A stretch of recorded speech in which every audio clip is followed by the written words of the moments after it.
Today we're going to talk about the healing powers of calendula. Hey everybody, Chad Cruz here with Health and Homestead. Now this plant has been used for centuries. It's been used for women with menstrual issues. But we're going to look at the scientific literature and try to find out what has it been shown to potentially actually work for. It has been called the poor man's saffron because it was used historically to color rice, just like you would do with saffron.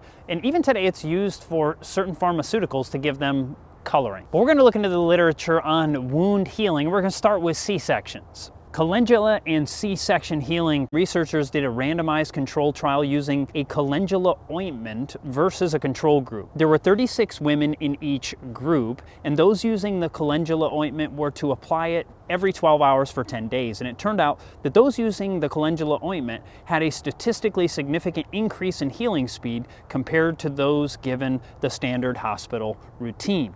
Going further, calendula and diaper rash. Research was conducted testing calendula ointment head-to-head with aloe vera for diaper rash, and it turned out that the calendula ointment was more effective at helping the diaper rash than the aloe vera. And what about calendula and leg ulcers? A study in the International Journal of Tissue Reactions reports on the use of an ointment of Calendula Officinalis compared with a control group that used a dressing of saline solution on venous leg ulcers. Now, evidently, venous leg ulcers are ulcers on the legs that have not healed for over a month. They were to apply this twice a day for 3 weeks, and at the conclusion, the group using the calendula ointment had an average of over 41% healing of the wound compared with over 14% of the control group. The study concludes by stating that the calendula ointment had a statistically significant benefit compared to the control. I did find one study that did not find a benefit on wounds. Now, my friend Sophia is going to show you how to make a calendula salve that you could actually make at your home. Today we are going to be making calendula salve, and these are dried calendula flowers. Fill your jar up with the flowers. You can just put them in loosely, they don't have to be packed too tight, and fill the jar up with olive oil. I use light tasting olive oil or classic olive oil. Just fill it up. Take a tight sealing lid and seal the jar. We will let this sit in a dark place for 1 to 3 months to let the calendula flowers infuse into the olive oil. I've already made one that's already infused, and we will get right into making some salve. Now I will use my glass container, and I will add 1 ounce of beeswax into my glass container. We will use one of these strainers, put it over the glass container, and we will pour 1 cup of calendula oil into our container. Now I will put this in my pot of boiling water to let the beeswax melt. Now that the beeswax melted, our final step is to pour it into our containers and let it cool.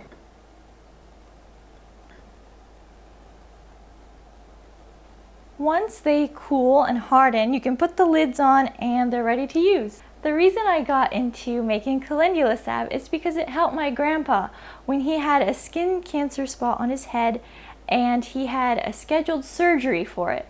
Now, Grandma had made some calendula salve and told him to put it on, and he had been regularly putting it on his head, but when the time came for surgery, he didn't need surgery anymore because the spot was gone.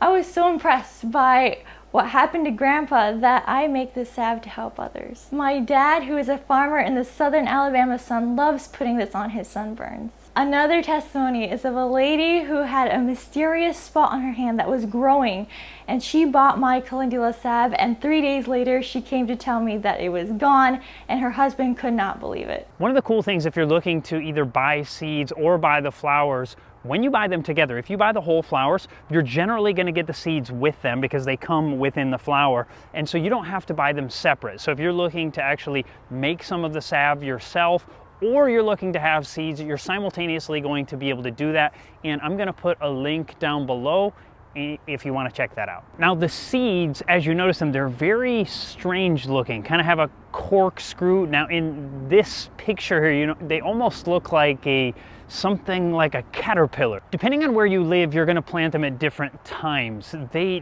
don't love super hot weather, so if you're down in the southern regions of the United States, they're probably not going to love the hottest part of summer. And so down south, you might want to plant them in late fall, early winter, and they're going to be able to make it through the winter down south. Now, if you're in the north and you're going to plant them in the spring, you're going to want to wait until your frost is likely past and you direct sow those outside. You can, if you'd like to, you can plant them indoors beforehand and get them grown up a bit if you want to get a jump start on the season. Now, one of the nice things about it is that it can handle relatively cold weather in general once it's already started. And so a friend of mine said that he was able to have it after being down to 26 degrees. It came up, had no problem after that. And so if it's already growing, now you probably don't want to plant it when it's already frozen outside, but if you've already got the plant growing, it can even handle relatively cold temperatures. Now, not extreme temperatures, but quite cold. Now, if you actually have your calendula already growing and you're just wanting to know how to harvest it and prepare it, you can simply cut it on the stem and hang them together, hang them upside down, just like you would do with many of your herbs, and simply hanging them in the house, they're going to, or in a shed, something like that, a dry area. By hanging them upside down, they're gonna dry completely fine. They're not like a very wet plant that is gonna typically just rot on you, probably unless you're in a very, very humid situation. But in general, just hang them upside down. They're gonna dry up just fine. You can also stick them in a dehydrator if you want to, expedite the process. Since the flowers themselves are edible, they can be a great addition to a special event, maybe like a wedding where you're wanting to just add a nice touch to something like the salad that just seems a little bit more special. Adding those petals or flowers right into a salad will just add a really nice addition. And one of the nice things about calendula is it's a relatively easy plant to grow. Maybe not quite as easy or quite as sturdy, I should say, as something like marigold, but it's still quite an easy plant to grow.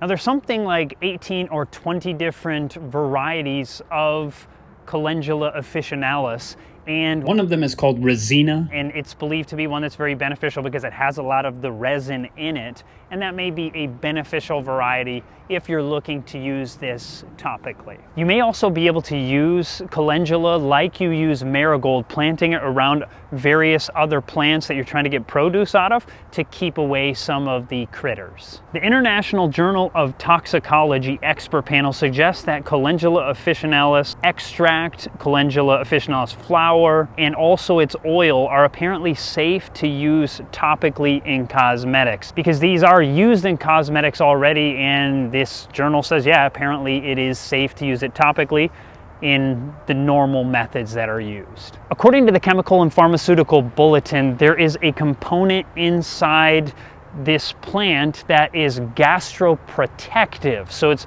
beneficial to digestion in some capacity. But the trouble is, they say this research was done on mice, and if you've watched my channel, you know I don't put a lot of stock in studies that are done on animals, rodents, these kinds of things, and so people claim that it is in humans also, but I haven't been able to find any legitimate human studies to prove that, but it may be the case, and since it's edible, you can find out, hey, does it help your digestion? It's going to be something you can just test for yourself potentially. Now, if you don't want to make it at home, I'm going to leave a link down below if you want to get some of this from Sophia herself. I don't make any money off this. She's just a friend of ours, and so you can check that out. If you want to see some amazing information on one of the most powerful herbs for healing, check this video out right here. And if you want to learn to make a salve on that, check this one out here. If you like this video, hit the subscribe button, hit the bell notifications. God bless and have a fantastic day.